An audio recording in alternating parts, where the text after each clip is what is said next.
Paysans autrement, une émission à réécouter et télécharger sur le site et l'appli Radio Territoria et toutes les plateformes de streaming. Bonjour à toutes et à tous, bienvenue sur Radio Territoria pour cette semaine exceptionnelle que nous consacrons au monde agricole français avec notre nouvelle émission Paysans autrement, tous les jours jusqu'à demain de 15h45 à 16h15 en direct du plateau Village Semences avec nos partenaires CEMAE, l'interprofession des semences et des plants, et les émotionneurs qui sont à l'origine de ce très beau studio télé dédié à l'événement. Petite graine deviendra grande. Aujourd'hui, nous allons nous intéresser aux plantes fourragères et à leur importance dans la qualité de la viande. Quelles plantes pour quel élevage? Des prairies naturelles pour une viande de meilleure qualité. C'est le cœur de l'émission d'aujourd'hui. À la fin de cette émission, nous recevrons en direct Benjamin Guerrier, agriculteur éleveur de 400 chèvres en lait bio à Asile-Vif dans la Nièvre. Comment gère-t-il son exploitation et comment s'adapte-t-il à toutes les contraintes du moment? Vous saurez tout dans ce portrait du jour à la fin de l'émission. Mais avant, notre dossier du jour, c'est parti. Paysans autrement, des fourragères de qualité pour une bonne viande.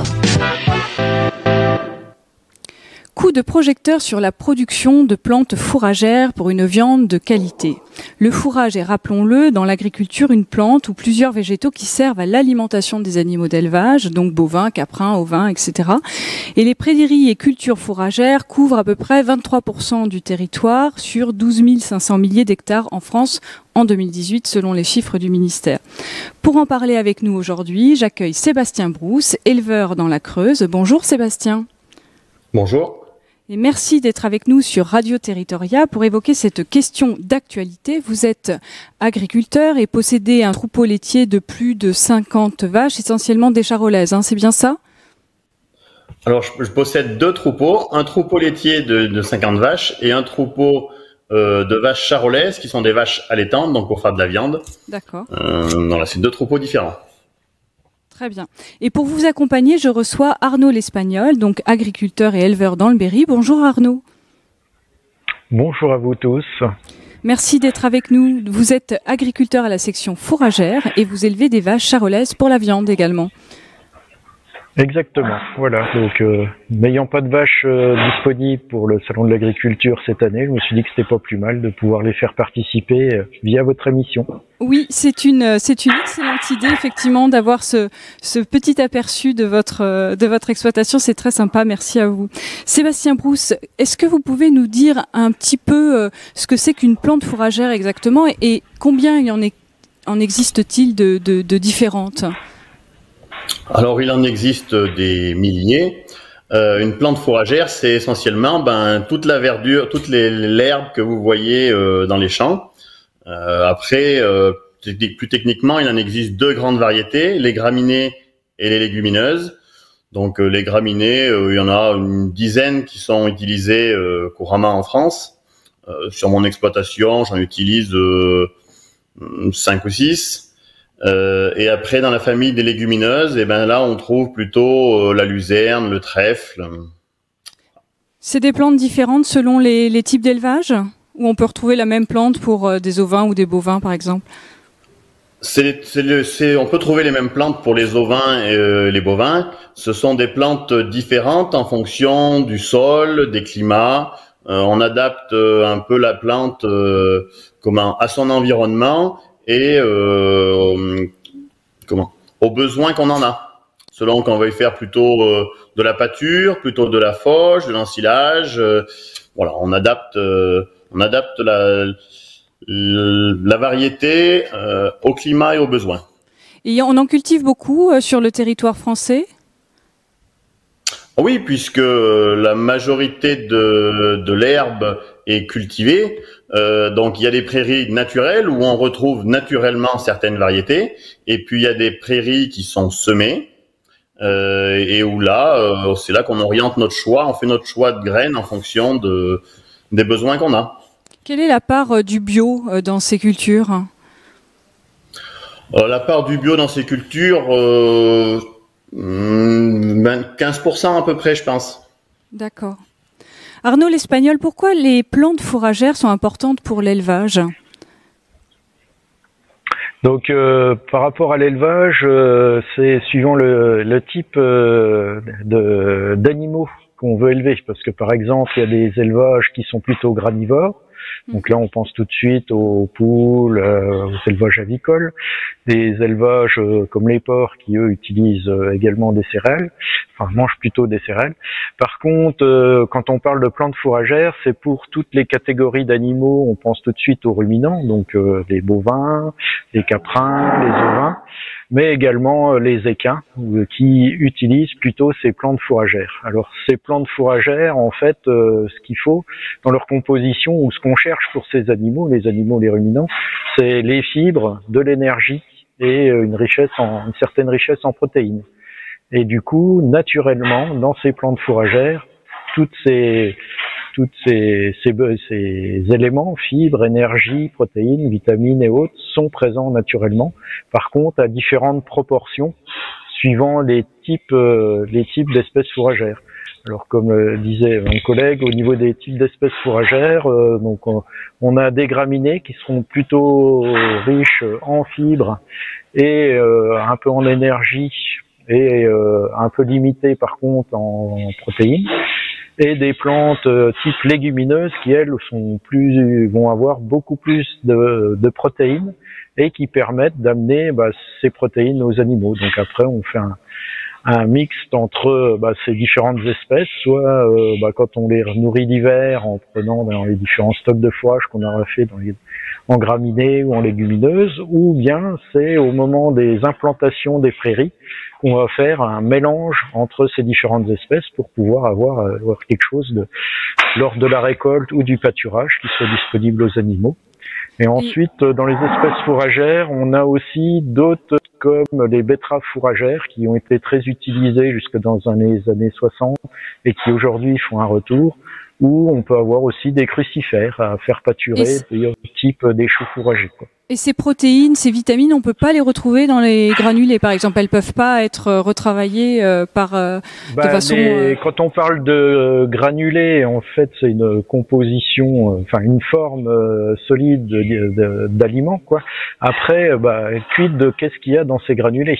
Donc aujourd'hui, le plus simple, c'est bien de trouver ces éléments dans des produits naturels qui sont ces plantes. Alors, si on les récolte à l'échelle d'une exploitation, on va plutôt les récolter sous forme de fourrage grossier, foin, ensilage, ou si c'est des aliments, si c'est qu'on doit acheter dans le commerce, par exemple de la luzerne, bien souvent, elle est récoltée dans des régions où ils font beaucoup de luzerne, elle est déshydratée, et à ce moment-là, elle peut être mise sous forme de granulé, mais ça reste un granulé 100% à base de luzerne naturelle, quoi. Oui. Sébastien Brousse, c'est pas une affaire. Synthétiser n'est pas forcément pas forcément quelque chose de nécessaire. Merci. Sébastien Brousse, on a parlé dans la presse en 2017 d'un manque d'herbe pour le fourrage en France à cause notamment de la sécheresse. Est-ce que déjà c'est un problème récurrent que vous voyez d'année en année ? Oui, s'il y avait eu que 2017, je serais tenté de dire que ça serait déjà pas mal. Aujourd'hui, sur les 5 dernières années, il y a eu une seule année où on n'a pas eu un déficit hydrique dans mon secteur. Et en fait, est-ce que vous pensez que c'est un problème qui est lié à, on dirait, une conséquence du changement climatique ou pour vous, le problème est plus profond que ça et pourrait venir tout simplement aussi des cultures et des géographies ? Non, c'est clairement l'évolution du climat. Avant, on avait une sécheresse tous les 5 ou 10 ans. Aujourd'hui, on est plutôt, comme je vous dis, à une année bien arrosée tous les 4-5 ans, quoi. Donc, il faut qu'on fasse évoluer nos pratiques pour essayer de s'adapter à ces évolutions. Vous, personnellement, vous avez vécu ces aléas climatiques qui ont été contraignants pour votre exploitation ? Oui, bien sûr, comme mes collègues. Certaines années, il faut adapter la manière de récolter les fourrages, adapter parfois même le nombre d'animaux, parce que quand les granges sont vides, eh ben il faut faire des choix. Donc soit acheter du fourrage à l'extérieur, soit réduire le nombre d'animaux. Quelles ont été les conséquences sur vos productions directement? Ben nous, on a essayé de gérer notre production d'herbes différemment, de récolter un peu plus tôt au printemps, de stocker, quitte à devoir le redistribuer au mois de juillet, au mois d'août, quand l'herbe ne pousse plus à cause de la chaleur et du manque d'eau. On a coutume d'habitude, l'hiver commence chez nous, on affourage les animaux vers octobre. Quand il faut commencer de leur donner à manger dehors à partir du mois de juillet, ça demande d'avoir une anticipation, une gestion différente. Mmh. Et vous, monsieur l'Espagnol, vous avez déjà été confronté un peu aussi aux mêmes problématiques? Les problématiques climatiques, oui, ça, on y est confronté. Après, c'est pas forcément d'une année sur l'autre les mêmes phénomènes qui se reproduisent. Il y a eu des années où, par exemple, on a eu de l'excès d'eau au printemps. 16, on faisait partie. C'était quand même quelque chose qui nous a fait récolter les fourrages bien au-delà de la date qu'il les récolter. Fourrage qui avait été plaqué par terre par les excès d'eau et derrière qui était de piètre qualité ou souillé. C'était pas forcément de très bonne qualité après pour les animaux. Après, il y a des années typiques comme celle-ci, des années comme évoqué 2007 ou même l'année, année 2020 où ça a été le même cas avec des périodes où il n'y avait plus rien qui poussait et donc là ça diminue fortement les stocks possibles. Or en 2019, on a vraiment eu des prairies avec les excès de chaleur et même août, qui font des naturels où les plantes ont crevé, où ont été, sont mortes, et des prairies naturelles que moi depuis 20 ans on n'avait jamais ressemé, que mon beau-père qui les cultivait avant moi ne les avait non plus jamais ressemés dans toute sa carrière, on a été contraint de les ressemer. Et c'est là où ça nous demande de réagir avec, comme le disait Monsieur Brousse, sur les choix des espèces qu'on réimplante.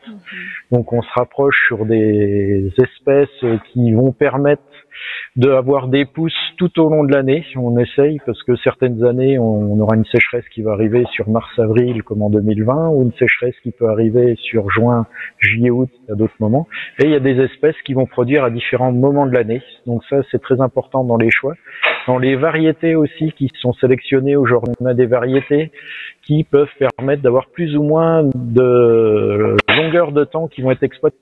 Il y a des variétés qui vont être exploitables pendant 2 mois, mais d'autres que pendant seulement 1 mois pour être au bon stade et pouvoir avoir une très bonne qualité et permettre aux animaux d'être en pleine santé, quoi. Donc là-dessus, c'est les choix qu'il faut qu'on fasse. Effectivement, on a ravancé nos dates de récolte parce que quand il y a 20 ans, on récoltait des foins à partir de juin. Aujourd'hui, on récolte des foins à partir du 15-20 mai parce que on a eu un réchauffement qui fait que les plantes avancent plus vite dans les stades, maturent plus vite et du coup, pour avoir le stade optimum, pour avoir des bons fourrages et des bêtes en bonne santé derrière, il faut aussi avancer dans le temps.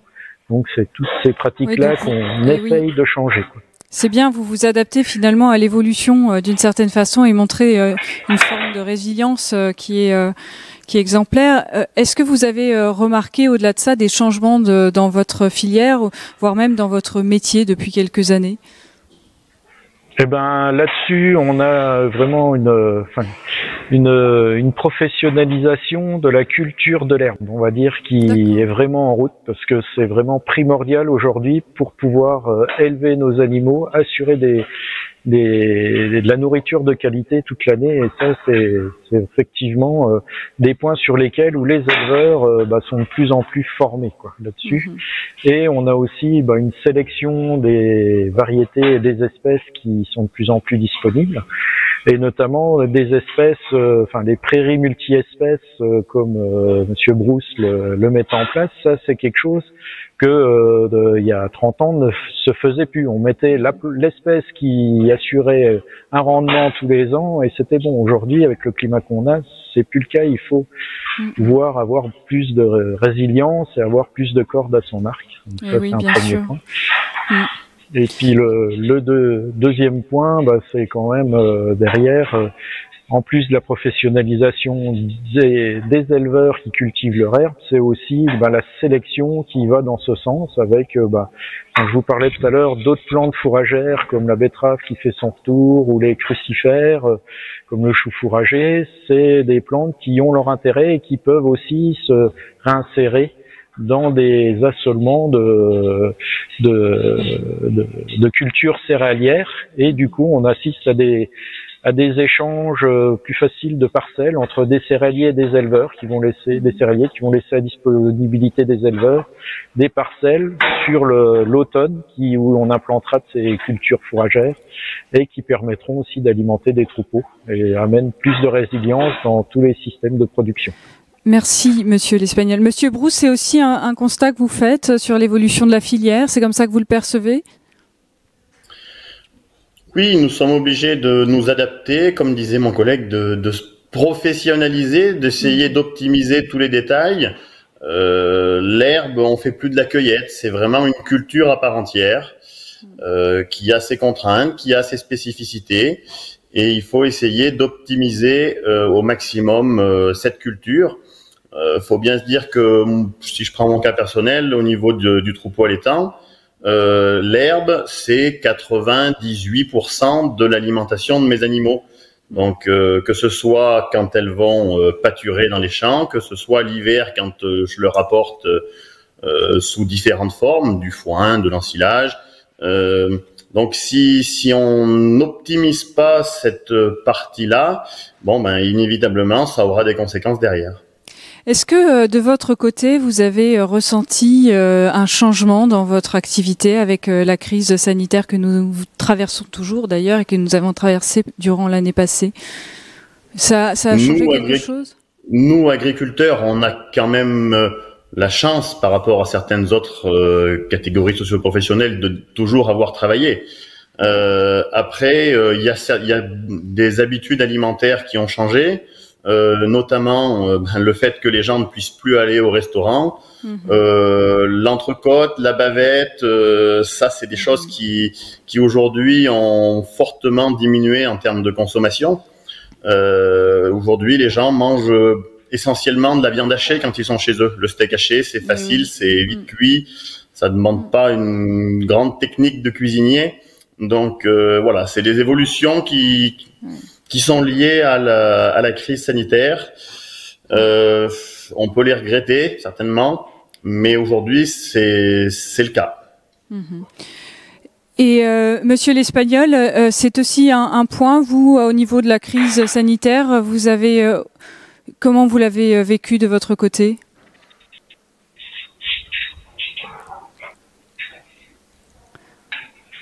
Oui, on prend des vraies, il y a une multitude de morceaux, donc les morceaux qu'a cité Sébastien sont effectivement ceux qui partent plus de restauration collective, et du coup, quand les gens sont en télétravail, qui mangent chez eux, qui mangent plus sur les restaurations hors domicile ou qui vont plus au restaurant, c'est après derrière ça pose des soucis d'équilibre quand il faut manger toute une belle, il faut qu'on ait des clients pour tous les morceaux. Donc ça, c'est des points qui ont posé des problèmes. D'un autre côté, il y a eu un mouvement qui nous a fait très chaud au cœur au printemps.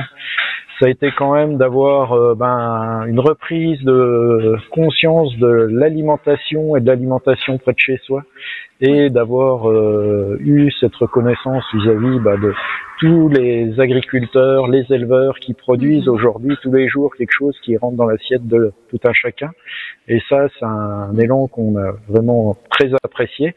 Et par contre, on voudrait que cette reconnaissance perdure et qu'on soit là pour offrir le meilleur de ce qui peut être produit chez nous, quoi. On est d'accord et on espère également que ce sera pas passager et que ce sera au contraire bien durable. qu'on reconnaîtra et qu'on continuera à reconnaître l'intérêt de cette production locale. Alors, pour nous rejoindre et pour un portrait du jour, je vous présente Benjamin Guerrier, qui est éleveur de chèvres à Azilvif, dans la Nièvre, et également producteur de céréales blé-orge. Un portrait du jour que je vous propose d'écouter tout de suite. Paysans autrement, le portrait du jour.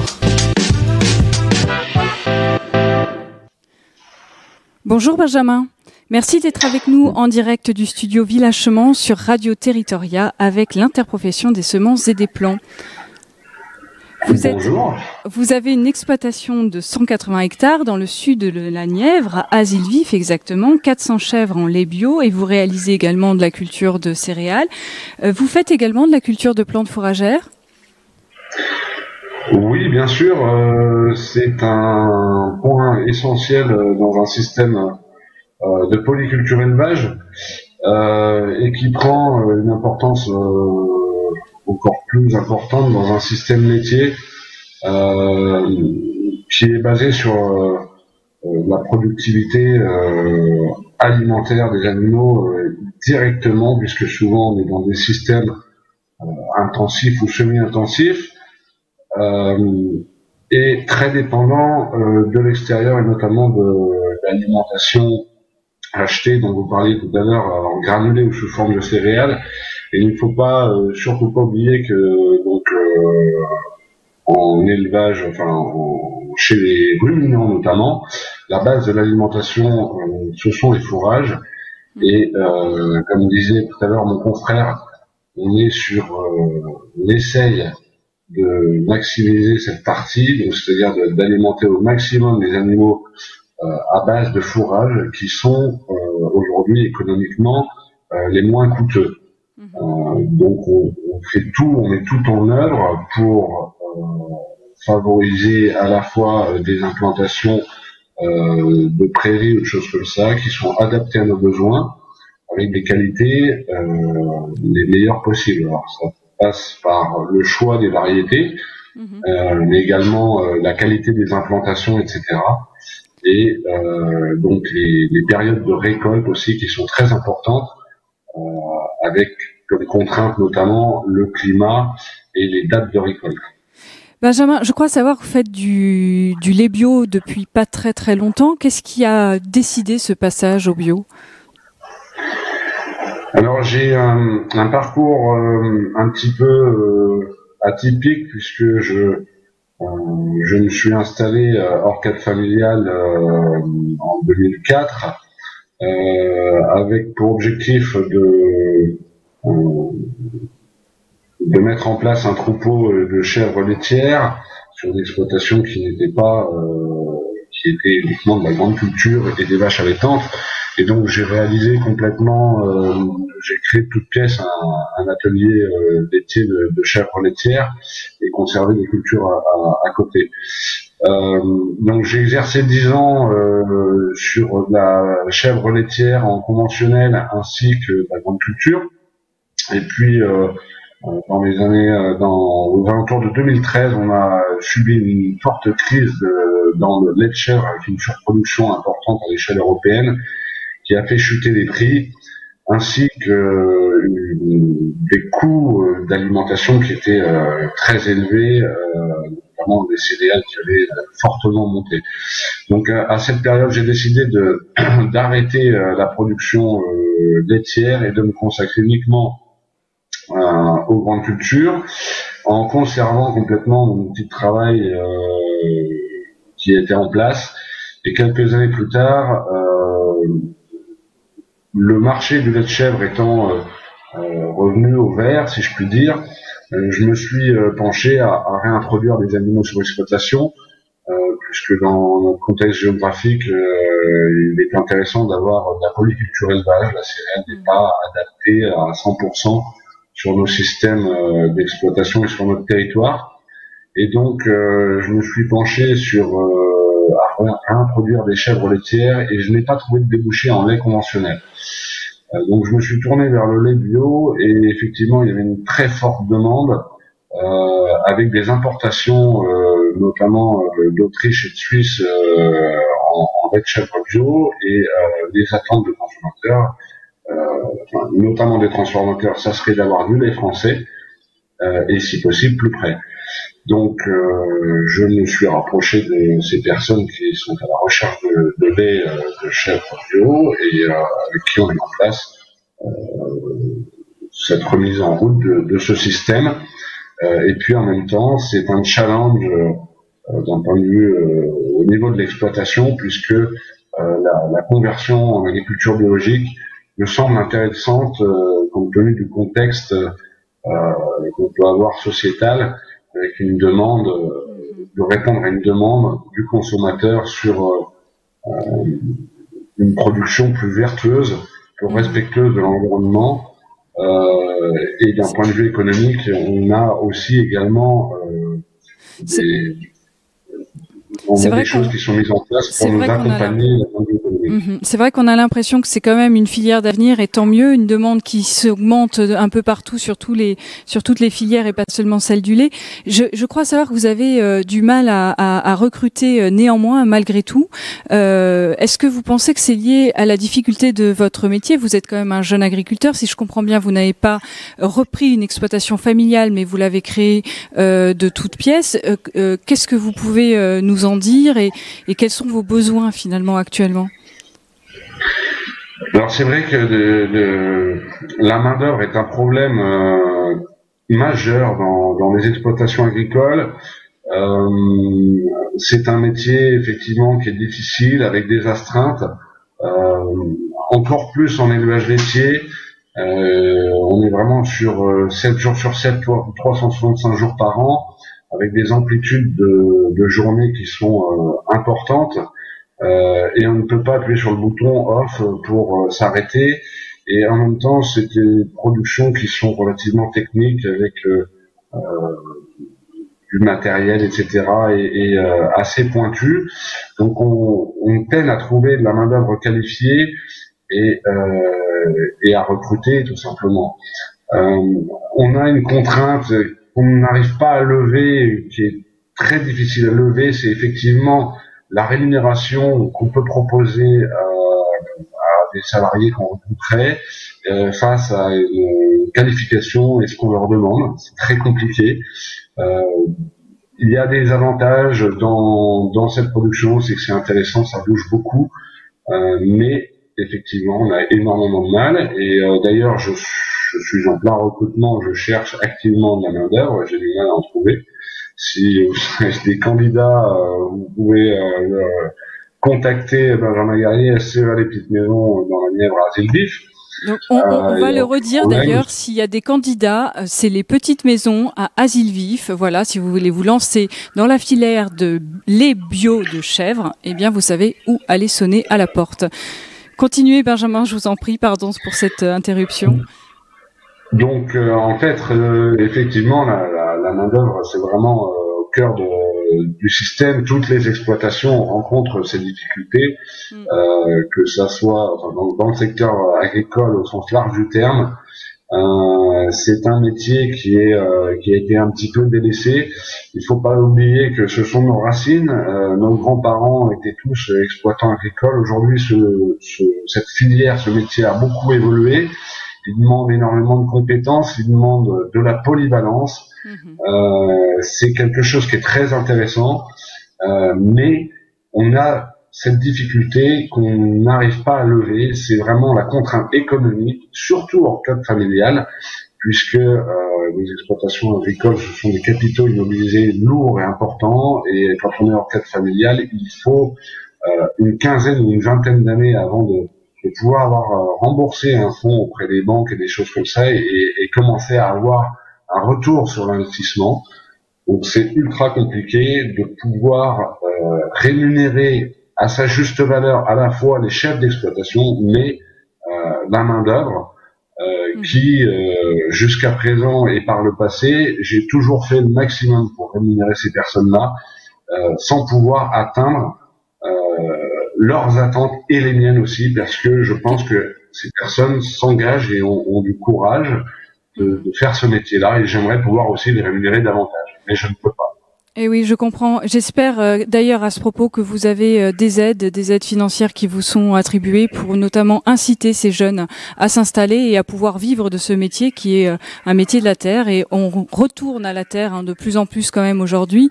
L'émission malheureusement touche à sa fin. Je vous remercie tous d'avoir apporté votre parole, votre expérience, votre retour d'expérience sur vos activités sur cette filière. Merci à tous les trois d'avoir été là en direct du village Semence sur le Radio Territoria. Et je rappelle que pour ceux qui sont motivés, vous pouvez vous inscrire ou contacter en tout cas Benjamin Garrier, donc aux Petites Maisons à Asile-Vif. Merci à tous et à bientôt. Au revoir. Paysans autrement, une émission à réécouter et télécharger sur le site et l'appli Radio Territoria et toutes les plateformes de streaming.